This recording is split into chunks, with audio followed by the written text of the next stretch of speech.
Күндей жарқырап, айдай арайлап, жұлдыздай жарқырап, судай мөлдір, таза көңіл. Бүгінгі іс-әрекетімізді бастаймыз. Жарайсыздар балалар. Бүгінгі біздің іс-әрекетіміз су тіршілік көзі деп аталады. Балалар, алдымен мен сендерден сұрап алайыншы. Табиғат нешеге бөлінеді? Айтасыздар, екіге бөлінеді. Қандай болып бөлінеді? Түрлерін кім айтады? Қандай табиғат болып бөлінеді? Және екіге бөлінеді екен. Тірі табиғат және өлі табиғат. Жүріңдер енді. Тақтаның алдына барайық барлығымыз. Барлығымыз тақтаның алдына келейік. Тақтаның алдына келейік, балалар. Маған қарап тұрыңдар, қарап тұрыңдар балалар. Кел, Димаш бері қарай тұр. Балалар, өлі табиғат қойып кембейді, өспейді, тұқым шашпайды. Бірақ ол бізге тіршілік аталуға керек екен. Қараңдар балалар, өлі табиғатқа не жатады? Су және құм жатады екен. Ал енді балалар, тірі табиғатқа? Тірі табиғат олар өседі, қоректенеді, тыныс алады, тұқым шашады. Тірі табиғатқа нелер жатады екен? Тірі табиғатқа адам жатады. Жәндік ер жарайсыңдар. Жануарлар, ағаштар, құстар жатады екен. Дұрыс айтасыңдар. Енді кішкене сәл тұрайық. Енді ойын ойнап жүрейік. Кішкене сәл шеңбер болып, жан шеңбер болып артқа қарай тұрайық. Аяғы сәл артқа қарай тұр. Сәл артқа қарай тұр.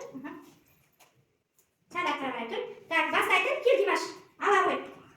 Тірі табиғат және өлі табиғатқа ойын ойнап жүрейік. Қолыңдағы не сурет? Ата жібер. Керіктің суреті. Яғни ол жануар. Қандай табиғатқа жатады? Тірі табиғатқа жатады. Жарайсың, есіңде болсын, е? Ал енді сары ала ғой. Сары ала ғой. Қолындағы не? Бұл қандай табиғатқа жатады? Өлі табиғатқа жатады. Жарайсыңдар, сары, есіңде болсын. Аяғы ала ғой. Ала ғой. Көбелек, яғни ол неге жатады? Жәндікке жатады, е? Ол қандай табиғатқа жатады? Тірі табиғатқа жатады. Жарайсың. Негізгі біздің тақырыбымыз су тіршілік көзі екен. Негізгі біздің тақырыбымыз су тіршілік көзі. Сусыз жануарлар да, жәндіктер де, адамдар да, құстар да, өсімдіктер де, ағаштар да, бүкіл әлем жер беті өмір сүре алмайды екен сусыз. Сусыз өмір сүре алмайды екенбіз. Мысалы, далада жаңбыр жауып, жерге шалшық су болып түседі. Жер бетінің тең жарты бөлігі судан тұрады. Су біздің тіршілік көзіміз. Енді қараңдар, су табиғатта айналысқа түседі, иә? Су жаңбыр болып жерге жауады, тамшылар. Ол жерде шалшық болып жатады. Содан кейін күн қыздырған кезде, ол аспанға буланып ұшып кетеді. Ал егер де ол қыс мезгілі болса, бізге қар болып жауады. Жаз, күз мезгілдері болса, ол бізге жаңбыр болып қайтадан жауады екен. Балалар, енді мен сендерге қазір тапсырмалар берейін. Біз ана тапсырмаларға қарай бөлінейік, иә? Кімге қандай жер болады, сол жерге жүріңдер, бөлінеміз. Содан кейін жұмыс жасаймыз, иә? Мына екі адам келіңдер, аяғымызға келіп тұр.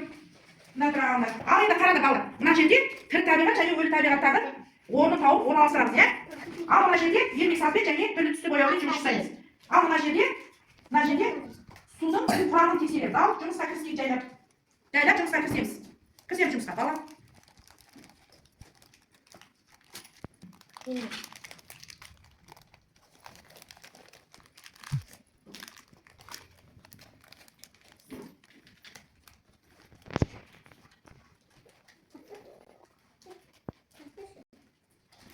Мына аялар жасап кетті, де, тірі табиғат қандай екенін.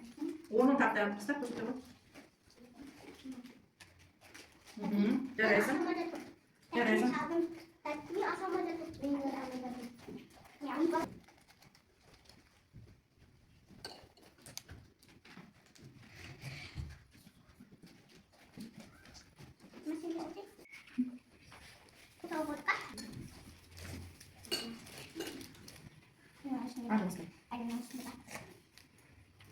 Ал енді балалар, қараңдаршы мына жерде.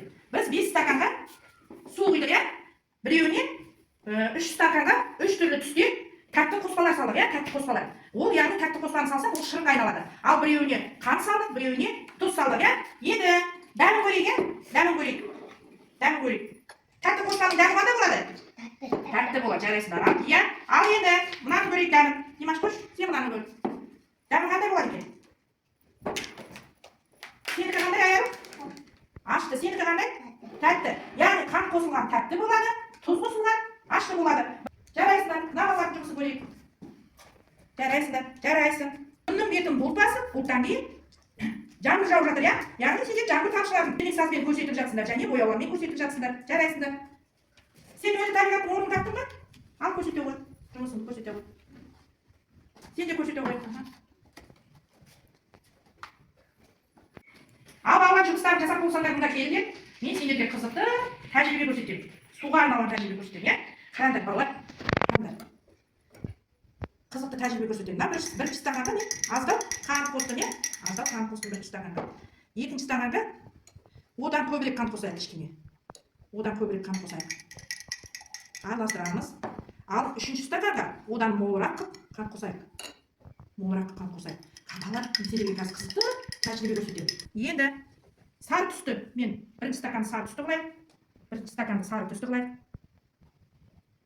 Екінші стаканды көк түсті қылайық, көк түсті. Екінші стакан көк түсті қылайық. Үшінші стаканды қызыл түсті қылайық, қызыл түсті қылайық.